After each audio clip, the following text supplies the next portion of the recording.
किया था उसका भी त्याग करना है। जो त्याग किया था उसका भी त्याग करना है। आज का जो है पावन दिवस खाली होने का है, रिक्त होने का है। इतना सा भी यदि कुछ भी रहेगा तब तक रिक्तता नहीं आएगी, खाली नहीं होगा। जो हमने त्याग किया था उसका भी त्याग करना है, जो त्याग किया था उसकी मूर्छा का त्याग करना है। कभी कभी त्याग करने में भी अहंकार आ जाता है, त्याग करने में भी अहंकार आ जाता है। मैंने इतनी बड़ी बोली ली, मैंने इतने उपवास किए, मैंने इतने दिन एकादशी किए, मैंने रस त्याग किया, अहंकार भी आ जाता है। तो जो त्याग किया था अब उसका भी त्याग करना है। जो अंदर राग लगा हुआ है, जो मान कसार बैठी हुई है, उसका भी त्याग करना है। जब तक खाली नहीं होंगे तब तक ऊपर की ओर गमन नहीं कर पाएंगे। आप देखें तराजू का पड़ेला देखा, जिसमें वजन होता है वो नीचे होता है, जो खाली होता है वो ऊपर होता है। शिखर जब आप बनाते, शिखर बनाते बनाते शुरू में इतनी चौड़ी होती है, फिर धीरे धीरे धीरे धीरे करके वो सक्रिय हो जाता है। और जब उसमें कलश लगता है तो कलश की जो नोक होती है, इस पर एक चिड़िया भी नहीं बैठ सकती। तुम्हें इतना खाली होना, इतना खाली होना, इतना खाली होना है।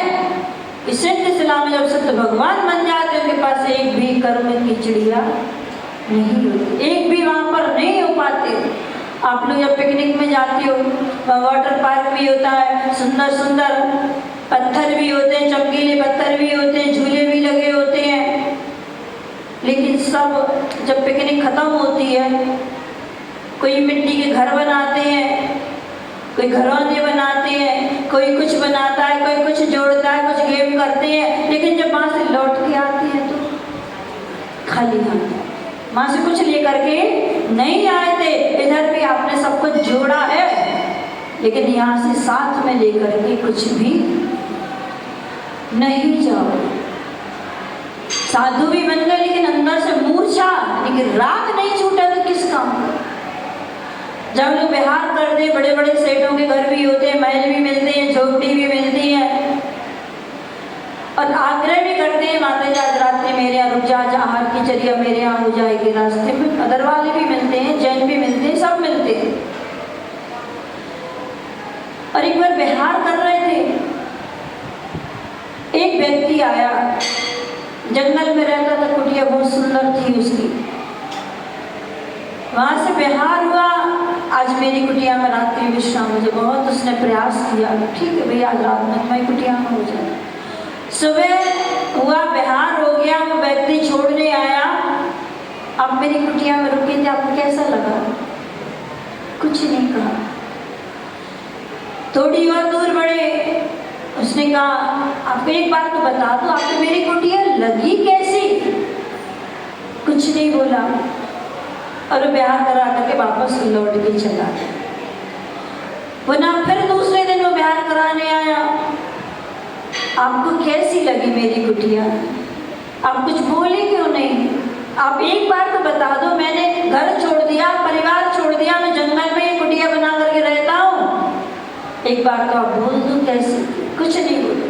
तीसरे दिन फिर वो आया, फिर पूछने लगा, तो उसने कहा भैया तूने बाहर की सब कुटिया को छोड़ दिया, तूने घास फूस की कुटिया बनाई, उसमें तेरा राग लगा हुआ, और वह जाता है उस कुटिया में आग लगा देता, जला दी उस कुटिया। फिर वो आया, एक बार तो बता दो माता जी कैसी थी कुटिया? बस मुझे, मैंने तो उस कुटिया में आग लगा दी, लेकिन एक बार तो बता दो कुटिया थी कैसी? बाहर की कुटिया तो जल गई, लेकिन अभी भी अंदर हृदय में कुटिया अभी बैठी। सब त्याग कर दिया, सब छोड़ दिया, लेकिन फिर भी मन में अभी वही सब कुछ बसा हुआ है। तब जो बसा हुआ है, बाहर का तो सब त्याग है, और जो अंदर है उसका भी त्याग करना है। आज का ये जो उत्तम आकिंचन्य जो धर्म है, यही शिक्षा देता है कि अंदर यदि हमारे मन में भी रखा रहा तो आपका भी परिग्रह का त्याग नहीं है। ये जितने भी मेरी आंखों से दिखाई देते हैं, ये शरीर भी दिखाई देता है, ये भी मेरा नहीं है। सब स्वार्थी है, सब स्वार्थ के हैं। आप लोग पढ़ते ना, जिनवाणी स्तुति पढ़ते, जीवन के चौराहे पर मैं सोच रहा कब से जाऊं तो किधर जाऊं, यह पूछ रहा मन से। मन से क्यों पूछा? मन से क्यों पूछा? आपके परिवार में इतने लोग हैं तो पूछ लेते हम कहाँ जाएं। आपके सामने चारों गतियां खुली हुई है, एक और नरक गति जाती है, दूसरे रास्ते पे त्रिंज गति जाती है, तीसरे रास्ते पे देव गति जाती है, चौथे रास्ते पे मनुष्य गति जाती है। अब मन से क्यों पूछ रहे? क्या कारण है मन से पूछने का? परिवार के लोगों से पूछ लो मैं कहाँ जाऊं, ये आपको सही रास्ता बताएंगे, ये आपको सही रास्ता बताएंगे। कौन सा बताएंगे? या तो नरक गति में जाने का बताएंगे, या दूसरे चौथे त्रिंज गति पे जाने का बताएंगे। मन है नहीं कि भगवान से पूछ रहे, भगवान आप तो हम सबसे ऊपर बैठे हो, आप हम सबसे ऊपर बैठे हो, आपको तो ऊपर से चारों गलियां दिख रही होंगी, मैं तो चौराहे पे खड़ा हूँ, मुझे साफ साफ नहीं दिखाई दे रही है कि कौन सी गली में क्या परेशानी है। अब जब कहीं जाते हुए रास्ता अच्छा है, रास्ते में कोई दिक्कत तो नहीं आएगी, व्यवस्थाएं हो जाती है रास्ते में, टैक्सी रिक्शा इस रास्ते में मिल जाती है, कोई रास्ते में कोई गड़बड़ तो नहीं है। तो हो सकता है मुझे थोड़ी दूर का दिखाई दे रहा हो, लेकिन भगवान हमसे ऊपर बैठे हैं, उनको पूरी चारों गलियां साफ साफ दिखाई दे रही है। तब भगवान से पूछ रहे हैं कि भगवान चौराहे पे मैं खड़ा हूँ, जाऊं तो किधर जाऊं? मैं पूछ रहा आपसे, आप बता दो कहाँ जाऊं। यदि भगवान बताएंगे तो मोक्ष मार्ग बताएंगे, ये पक्का है। आपको 3 गलियों का 4 गलियों को बताएंगे ही नहीं, वो कहेंगे जहां हम हैं वहीं तुम भी आ जाओ। आज एकत्व भावना का चिंतन करें। मैं एकाकी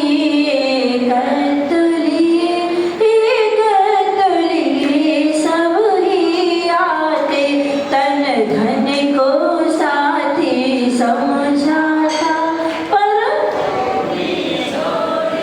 क्या बात है, बहुत बढ़िया। किसको साथी समझाता? तन को, धन को, परिवार को, इनको साथी समझाता कि ये मेरे साथ जाएंगे, ये मेरे साथ रहेंगे। जब तक, कब तक है? जब तक तन में श्वास है तब तक सब अपने हैं, और जब तन में से श्वास निकल जाएगी, आत्मा राम उड़ जाएगा, फिर कोई भी आत्मा का, इस आत्मा से किसी के संबंध नहीं। जितने भी संबंध हैं, जितने भी परिचय हैं, जितने भी अपने हैं, वो सब किसके? शरीर के। आपका क्या पिछले भाव से संबंध है किसी से? नहीं। जब आपको ये शरीर मिला, ये तन मिला है, तब से आपके किसी से संबंध बने हैं, है ना?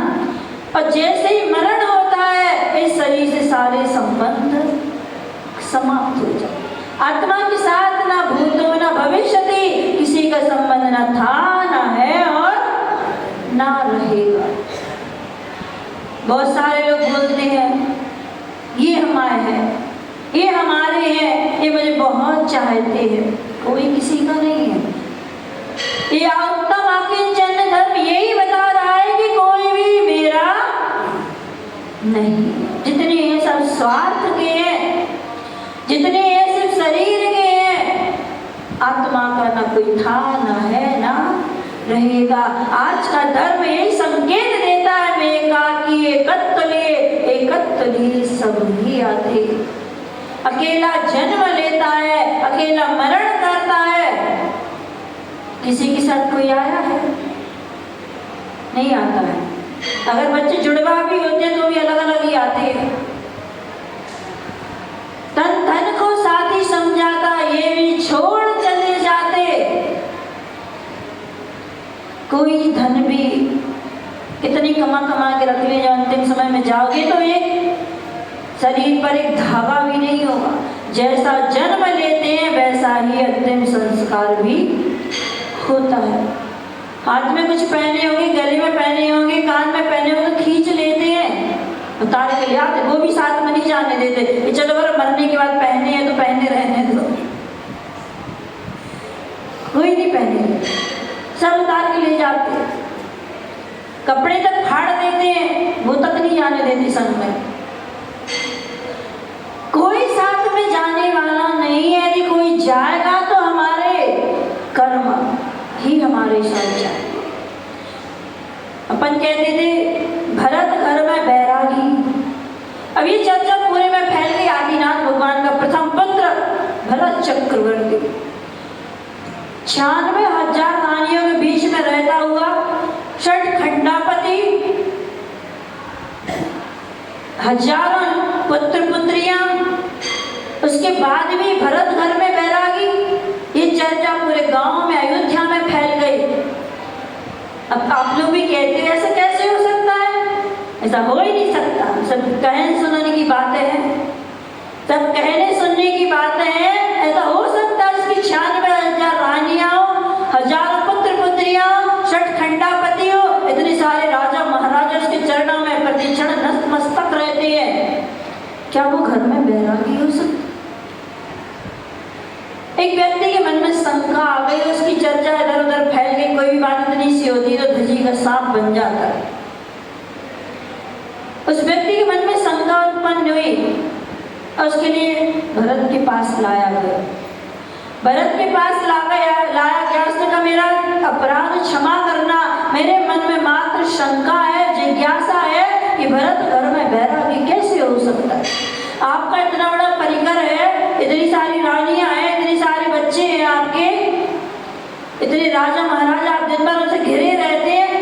मेरे मन में शंका है बस अकेले। भरत ने कुछ नहीं कहा। भरत ने एक तेल से भरा हुआ कटोरा पूरा ऊपर तक भरा हुआ और उसके हाथ में पकड़ा दिया। भरत ने कहा मैं तुम्हें प्रैक्टिकल बताता हूँ, थ्योरी में नहीं बताऊंगा। मैं तुम्हें प्रैक्टिकल बताता हूँ कि मैं घर में बैरागी कैसे। भरत चक्रवर्ती जो तेल से भरा हुआ बिल्कुल ऊपर तक, जिसमें एक बूंद डालने के स्थान नहीं, ऐसा पूरा भरा हुआ कटोरा उसके हाथ में थमा दिया और उस व्यक्ति से कहा अब तू ये हाथ में कटोरा ले और मेरा पूरा रणवास घूम गया, मेरी पूरी रानियों को देख गया, कौन सी रानी कैसी है, कौन सी रानी क्या कर रही है। और ध्यान रखना, बड़ा खुश हो गया। भरत चक्रवर्ती की रानियों को देखने का सौभाग्य मुझे मिल रहा है, आज तो मजा आ गया, पूरा महल घूमने को मिलेगा। जैसे उसने पहला कदम बढ़ाया, भरत चक्रवर्ती ने कहा रुको, ये दो व्यक्ति सैनिक तुम्हारे पीछे चलेंगे और इस कटोरे में से यदि एक बूंद भी तेल नीचे गिर गया तो तुम्हारी गर्दन भी धड़ से अलग कर दी जाएगी, नीचे गिर जाएगी तेरी गर्दन यदि एक बूंद तेल गिरा तो व्यक्ति घबरा गया। उसने कहा मुझे नहीं देखना रानियों को। उसने कहा अब तो तुझे देखना पड़ेगा। और उसने कटोरा लेकर के रणवास घूमना प्रारंभ किया। पहले महल तक पहुंचा, कुछ नहीं देखा। दूसरे महल तक पहुंचा, कुछ नहीं देखा।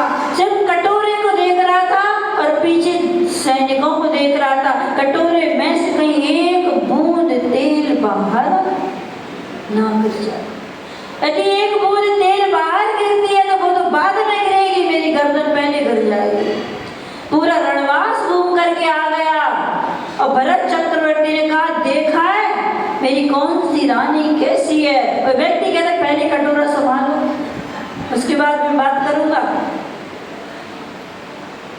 तो उसने कहा कौन सी रानी कैसी है? महाराज मुझे कोई रानी दिखाई नहीं दी, मुझे कोई महल दिखाई नहीं दिया, मुझे तो ऐसे कटोरे में अपनी मौत दिखाई दी। मुझे लग रहा था कि कब इसमें से एक बूंद नीचे गिर जाएगी, मेरी गर्दन कट जाएगी, मेरे बाहर नहीं गए। भरत कहता है कि जैसे तुझे इस कटोरे में अपनी मृत्यु दिखाई दे रही थी, ऐसे हर क्षण हर पल मुझे अपनी मृत्यु दिखाई देती है। उसके महलों में घंटा नाद होता था प्रति समय, वर्धते भयम वर्धते भयम वर्धते भयम। भय बढ़ रहा है, भय बढ़ रहा है, भय बढ़ रहा है। किसका? मौत का भय बढ़ रहा है। भरत चक्रवर्ती प्रति क्षण प्रति समय प्रति पल अपनी आत्मा की ओर दृष्टि रहती थी। भोजन भी करते थे, पहले आंख बंद करके अपनी आत्मा को भोजन कराते थे, ज्ञान का भोजन, ज्ञान दर्शन का भोजन पहले आत्मा को कराते थे, उसके बाद थाली की ओर निहारते थे। ऐसे ही नहीं उनकी विशुद्धि थी उनकी, केस लॉन्च करते करते केवलत्व को प्राप्त हो गए, केवल ज्ञान को प्राप्त हो गए। हर समय हर पल हर समय अपनी आत्मा पर उनकी दृष्टि होती थी।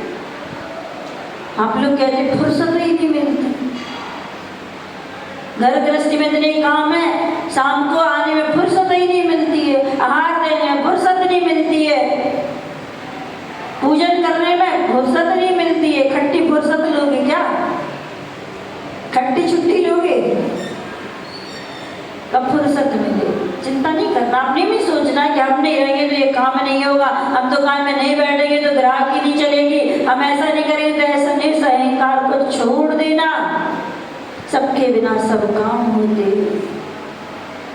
यदि बच्चे माँ बाप नहीं होंगे तो बच्चों का पालन पोषण कैसे होगा?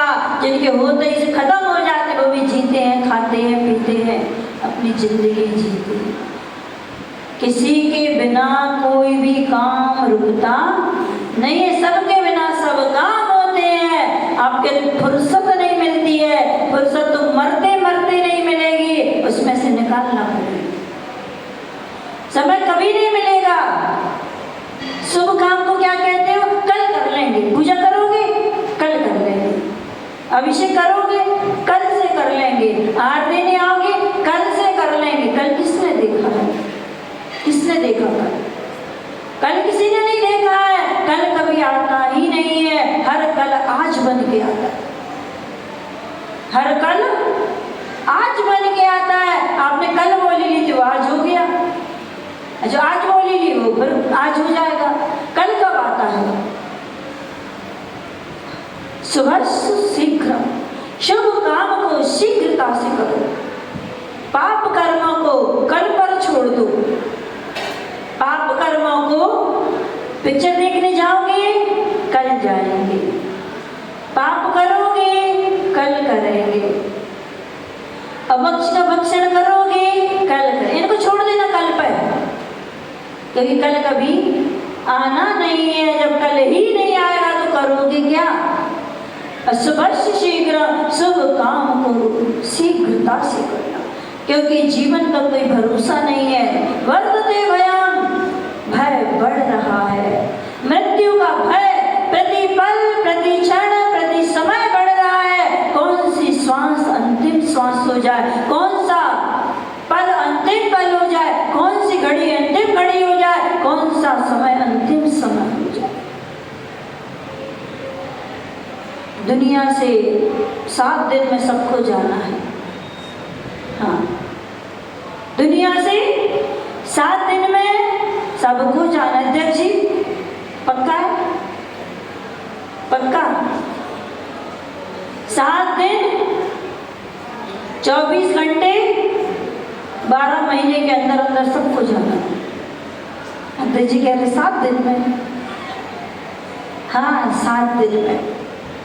7 दिन 24 घंटे 12 महीने के अंदर अंदर इस दुनिया से सबको जाना है। ये पक्का है, लिख लेना इस चीज को। 7 दिन के अंदर सब चले जाएंगे।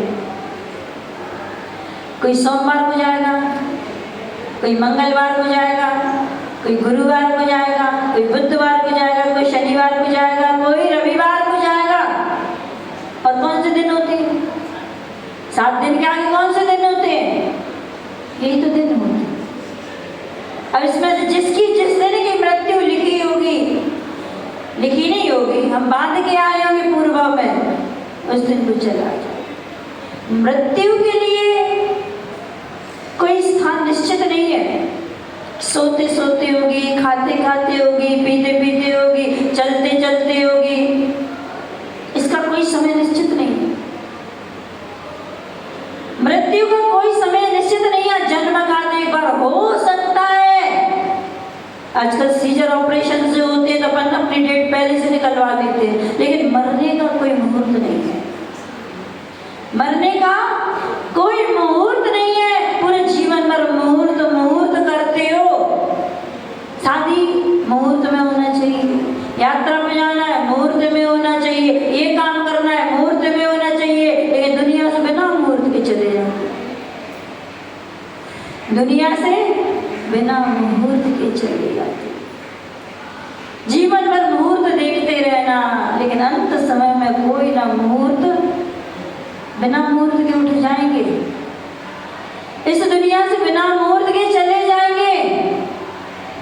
और कहाँ जाना है किसको पता है? किसको पता? तो बच्चा हाथ दे करके घर पहुंच के नहीं जाएगा।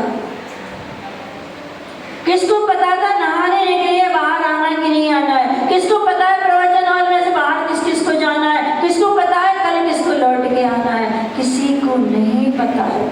इसलिए शुभस्य शीघ्रम, शुभ काम को शीघ्रता के साथ कर लो। मैं अकेला आया था, अकेला ही मुझे जाना है।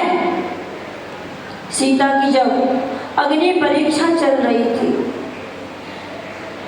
बहुत बड़ा कुंड बनाया गया।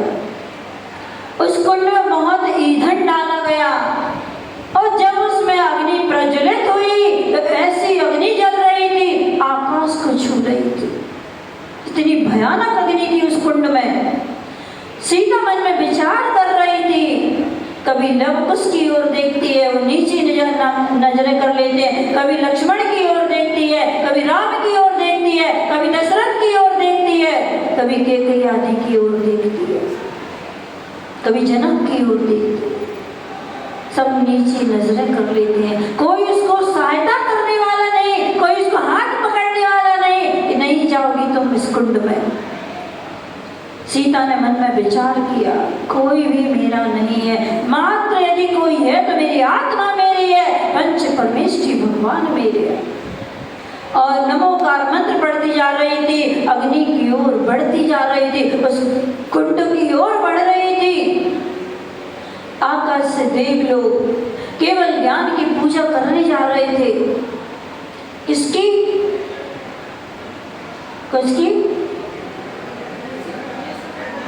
केवल ज्ञान ही, किसी को केवल ज्ञान हुआ था। लोग की केवल ज्ञान की पूजन करने जा रहे थे, आकाश मार्ग से जा रहे थे। पृथ्वी पर उनकी नजर पड़ी, ओह इतना बड़ा कुंड, ये अग्नि प्रज्वलित क्या है? किसी दूसरे देव ने बताया कि आज सीता की अग्नि परीक्षा हुई। अरे सीता की अग्नि परीक्षा? सीता तो निर्दोष है। सीता ने कभी पर पुरुष की ओर अपनी दृष्टि नहीं डाली। सीता की अग्नि परीक्षा? यदि आज सीता जल गई तो कोई नारियों के ऊपर कभी विश्वास नहीं करेगा, कभी नारी का कोई सम्मान नहीं करेगा। जैसे सीता ने उस अग्नि में प्रवेश किया, अग्नि का क्या हो गया? नीर बन गया। नीर बन करके सीता एक कमलासन पर विराजमान होकर के और उठ करके ऊपर आ गई। इतना जल निकला उस कमल में से, इतना जल निकला पूरे में समुद्र बन गया। ऐसे लग रहा था सबको डुबा देगा। जैसे ही सीता कमल पर सिंहासन पर विराजमान हुई, राम दौड़ करके आ गए, लक्ष्मण दौड़ करके आ गए, राजा जनक दौड़ करके आ गए, दशरथ दौड़ करके आ गए, लवकुश दौड़ करके आ गए। फिर सीता ने किसी की ओर नजर उठा के नहीं देखा, सीता ने किसी की ओर अपनी दृष्टि नहीं डाली। वो समझ गई थी कि मैं एकाकी एकत्व लिए सब ही आते, कोई भी मेरा नहीं है। मैं अकेली आई थी, अकेले जाना है, मात्र राग में, मोह में मैं सबकी ओर देख रही थी, लेकिन किसी ने मुझे बचाया नहीं। और सीता ने अपने नीलमणि जैसे बालों को उखाड़ करके राम की चरणों में डाल दिया, आरिका के व्रत को ग्रहण कर लिया। किससे ली थी दीक्षा? पृथ्वीवती माता जी से। पृथ्वीवती माता जी से सीता जी ने दीक्षा लेकर के और ऐसा तप किया, ऐसा तप किया, 65 उपवास के बाद उन्होंने इस देह का त्याग करके 16वें स्वर्ग में प्रतीत जाकर के हुए। स्त्री लिंग का छेद करके देव गति को प्राप्त हुई, देव बनी हो। जब तक हम सबको अपना अपना अपना मानते रहेंगे तब तक हमारे अंदर उत्तम आकिंचन धर्म प्रवेश नहीं करेगा। तो आज का यह दिन जो है यह मैं खाली होने के लिए आया है, रिक्त करने के लिए आया है। मन में जो त्याग है उस त्याग का भी त्याग करने के लिए आया है। हम सभी, कोई भी मेरा नहीं है, हम किसी के नहीं है, अकेले आए थे, अकेले जाना है, अकेले कर्मों को भोगना है।